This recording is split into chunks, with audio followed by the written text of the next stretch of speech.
पूरे लोग अधिकारी गए थे, उनको हमने पूरा भरपूर सहयोग दिया है। अधिकारी भी हमको पूरा सहयोग दिए हैं। अब रह गया लेखा जोखा, हिसाब किताब। अगर ज्यादा हमारा संपत्ति होगा, टैक्स बनेगा, टैक्स जमा करेंगे। अगर एडवांस टैक्स हम दिए होंगे तो हम लौटाएंगे। अगर भाजपा में हम रहते तो ये नहीं होता।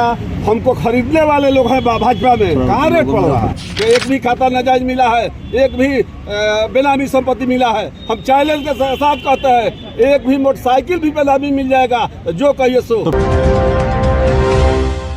भोजपुर बक्सर के जदयू एमएलसी राधाचरण शाह के ठिकानों पर लगातार 4 दिनों से इनकम टैक्स की टीम छापेमारी कर रही है।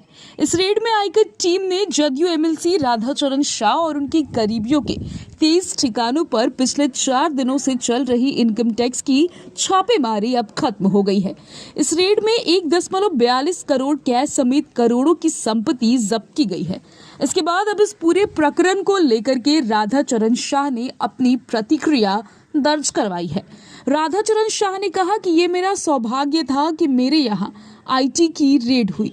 अगर मैं कोई टैक्स नहीं दे रहा होता तो फिर आईटी के इस रेड का कोई मतलब नहीं बनता। वो लोग कुछ भी कर ले, वो मेरा एक भी फर्जी ट्रांजैक्शन नहीं निकलवाने वाले हैं। हमने किसी तरह से कोई भी टैक्स चोरी नहीं की, इसलिए मुझे इसको लेकर के किसी भी तरह की कोई टेंशन नहीं है।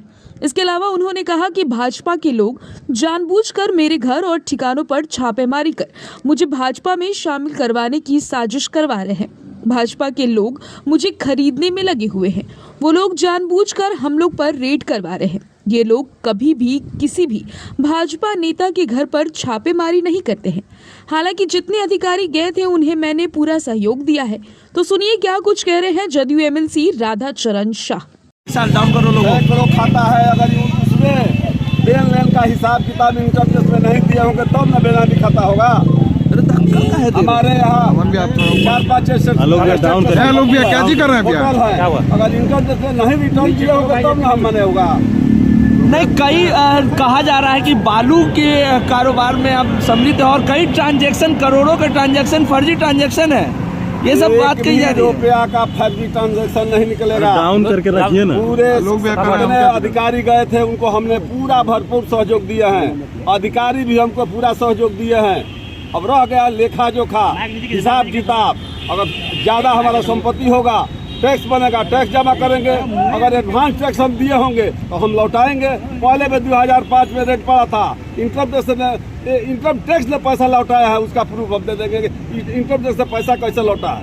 लगातार ये कहा जा रहा है टैक्स चोरी का आरोप लगाया सर।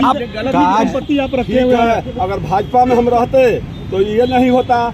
हमको खरीदने वाले लोग हैं भाजपा में, कहाँ रेट पड़ रहा है। 200 से ज्यादा खाता आपका मिला है, क्या कहिएगा उस पर? सब रिटर्न है, जितना हमारे खाता मिला है सबका रिटर्न। लगातार 3-3 दिन रेट चली है। नहीं, आप लोग को मीडिया में उन लोग एक भी बयान दिया हो तो कहिए। इनकम टैक्स के अधिकारी एक भी बयान नहीं दिए होंगे कि एक भी खाता नाजायज मिला है, एक भी बेनामी संपत्ति मिला है। हम चैलेंज के साथ कहते हैं, एक भी मोटरसाइकिल भी बेनामी मिल जाएगा, जो कहिए सो। तो फिर लेन देन की भी बात कही जा रही है। शिकायत करने पर लोगों ने शिकायत किया होगा। आपके अन्य सहयोगी पर आपके अन्य सहयोगी जो भी बिजनेस पार्टनर उनका कहा क्या मिला है, क्या मिला, आखिर आरोप क्यों लगा जा रहा है? कहा जा रहा है अवैध कारोबार है। लगा रहे हैं वो लोग, थोड़े लगा रहे हैं। लगातार 3-3 दिन छापेमारी चली। 4 दिन चला है, पूरे हिंदुस्तान में इतना दिन नहीं चला है। उसे क्या फर्क पड़ने वाला। ठीक सर।